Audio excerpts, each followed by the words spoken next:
Sejam todos bem-vindos, sejam todas bem-vindas a Nexialista, o podcast que descomplica a inteligência artificial para você.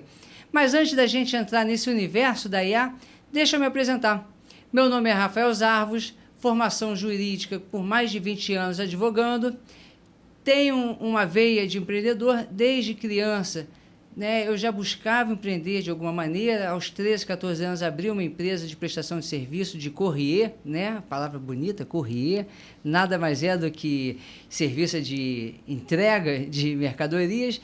Nessa época, minha tia, que tem uma produtora, morava no primeiro andar, eu no terceiro, eu fui lá, então ofereci o serviço da minha empresa, que continha um funcionário, no caso eu, e no qual consistia uma vez ou duas por semana. Ela precisava levar as encomendas dela para algum cliente ali perto de casa, na rua, por exemplo, ou então, que era basicamente esse o serviço, levar malotes. Não sei aqui quem já ouviu falar de malotes, na época que o banco não tinha serviço de informática, tecnologia, a gente levava, quando você tinha uma empresa, malotes com documentos para serem pagos pelo gerente. Nessa época era Banerj, Banco do Estado do Rio de Janeiro. Quanto tempo, né? Então, vendo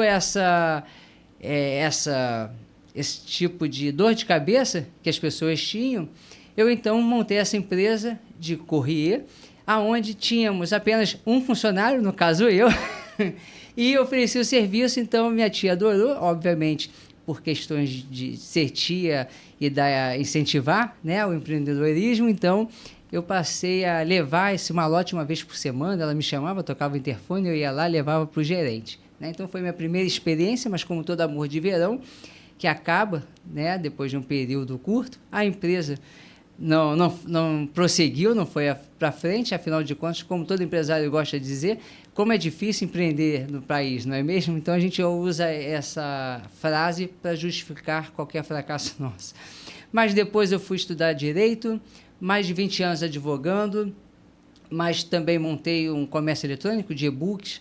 Na época o e-book estava surgindo, então abri a e-book Direitos, uma loja de comércio eletrônico, mas também por questões alheias ao meu desejo. Eu acho que naquele momento, principalmente os advogados, não estavam ainda apostando, como tudo que é novo assusta a gente, principalmente em atividades mais conservadoras, como é o direito. Então, ainda a necessidade de pegar o livro físico fez com que o e-book, naquele momento, não explodisse. E aí, então, a gente fechasse também. Eu tive que fechar o comércio eletrônico, mas todo erro serve de aprendizado. Depois, eu montei uma empresa de home care, gestão de atendimento em domicílios, desfiz a sociedade em 2018, então eu montei a minha própria empresa, apenas de gestão de cuidadores, prestando serviço também de consultoria nessa área. Depois eu montei, em paralelo, uma empresa de gestão de resíduos, a Oceano Gestão de Resíduos, que durou 5 anos, mas também talvez eu tenha aberto numa época em que as pessoas, por mais que a gente discuta sustentabilidade, meio ambiente, não queiram pagar para fazer aquele descarte adequado. Mas tudo bem, isso serve de aprendizado. Tenho 2 livros infantis na Amazon, se quiser, fica a dica aí. Livros infantis relacionados à compostagem. Eu participo de movimentos ambientais, sou integrante do movimento Lixo Zero, aqui do Rio de Janeiro, sou consultor Lixo Zero, então adoro a compostagem. Tenho um trabalho de educação ambiental, principalmente em comunidades, um trabalho social que eu desenvolvo. E no livro, no primeiro episódio do livro, a gente fala de maneira divertida como a minha filha pratica a compostagem metodológica, um método que a gente usa muito ali no Movimento Lixo Zero. O segundo episódio do livro é quando o Gigi vai visitar a sua amiga, a melhor amiga dela, Bibia, e então Bibia tem uma composteira com miocárdio, e ali então a gente aborda esse outro tipo de compostagem. Além disso, a gente desenvolve outros programas de trabalho, também consultoria ambiental, se eu já não falei, estou falando, se eu falei, estou repetindo aqui, mas enfim. Durante 3 anos, participei de um programa na Rádio Band, Sábado é Show, onde eu era convidado e lá eu falava então sobre sustentabilidade, meio ambiente. A inteligência artificial ainda não era tema na época, Também faço parte do Jornal DR1 como colunista. Ali eu tenho uma coluna semanal sobre inteligência artificial e sustentabilidade. Mas como é que a inteligência artificial entrou na minha vida? No final de 2023, novembro, dezembro, eu então resolvi parar para olhar um pouco o que era a inteligência artificial, que se falava quase que diariamente, né? Principalmente por conta do ChatGPT, da OpenAI. Eu então resolvi entender o que era aquilo, aquela grande novidade. E aí que eu vi que inteligência artificial, ChatGPT, ia muito além de simplesmente você pedir para criar texto, melhorar a sua escrita. Isso aí é 1/1000 do que a gente pode aproveitar em benefício próprio ou em benefício dos negócios.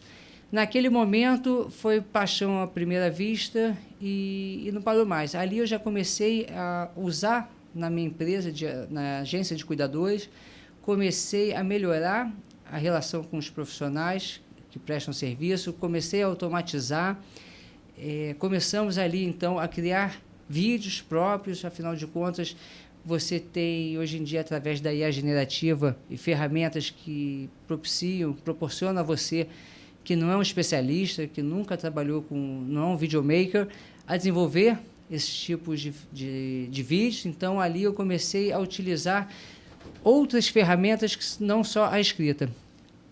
Em seguida, já em 2024, no início de 2024, fui fazer cursos de crescimento de negócio com ferramentas de IA, emendei no MBA, né, de IA aplicados aos negócios, e falando de MBA, eu também tenho especialidade em Agenda ESG, fiz um MBA em Agenda ESG, fiz um curso na Harvard Business School, onde a gente aprendeu sobre impactos positivos na sociedade por conta do meu trabalho, meu engajamento no meio ambiente e trabalho voluntariado.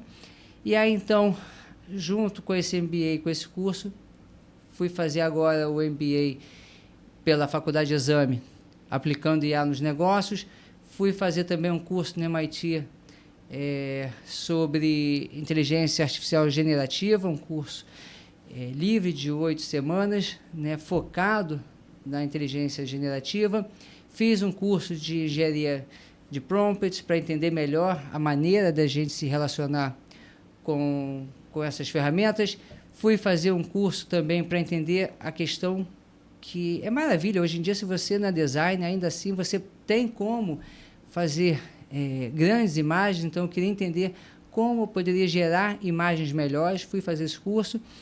Tenho também um curso que a gente fala hoje de no-code, né? Você não precisa mais, por conta da inteligência artificial hoje em dia, ser um desenvolvedor, né? Você, assim como eu, qualquer outra pessoa com outra formação, tem possibilidade de desenvolver aplicativos, sites, fazer automações sem ser desenvolvedor, usando justamente essa nova ferramenta que a gente chama de no-code, essa nova capacidade que a inteligência artificial nos proporciona. E, por fim, tudo isso para dizer, então, que esta é a razão do nome do podcast Nexialista.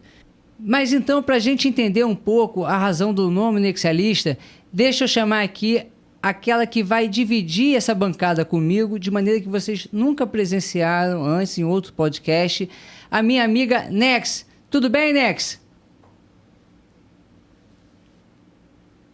E aí, Rafael, tudo certo? Oi, galera. Nex, você pode explicar, então... Que honra dividir essa bancada com vocês no Nexialista, esse espaço onde a gente descomplica a inteligência artificial e conecta os pontos entre tecnologia e o mundo real. Agora, bora falar sobre esse nome, que tem uma origem bem interessante. O termo Nexialista vem do livro Voyage of the Space Beagle, escrito pelo Van Vogt. Na história, uma espaçonave cheia de cientistas viaja pelo universo enfrentando desafios complexos. E quem era o cara que resolvia os problemas quando ninguém mais conseguia? Diz, quem é? Inexcel. Ele não era especialista em uma única área, mas conseguia conectar diferentes conhecimentos para encontrar soluções inovadoras. E é exatamente isso que a gente faz aqui no podcast.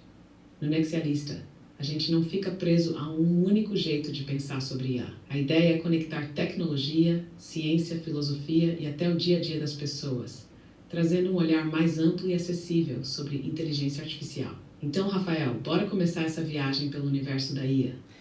Vambora, Nex! Sejam todos muito bem-vindos, sejam todas bem-vindas. Eu sou Rafael Zarvos e essa aqui é minha amiga Nex. Prazer em conhecê-los. Nex, vambora então partir? E aí, Rafael, bora nessa. Fala, galera. Prazerzão estar aqui com vocês. Até o próximo episódio. Eu sou a Nex, ou melhor, Negs, e tô aqui para dividir essa bancada com o Rafael, trazendo aquele papo sobre inteligência artificial que vai fazer a sua mente expandir. Então, apertem os cintos, porque a nossa jornada pelo universo da IA tá só começando. Essa foi Partiu, Nex. Rafael? Partiu, Nex. Essa foi Nex. Ela ainda está aprendendo a interagir aqui com as câmeras, mas... Galera, até o próximo episódio. Eu sou Rafael Zarvos e essa foi Nex.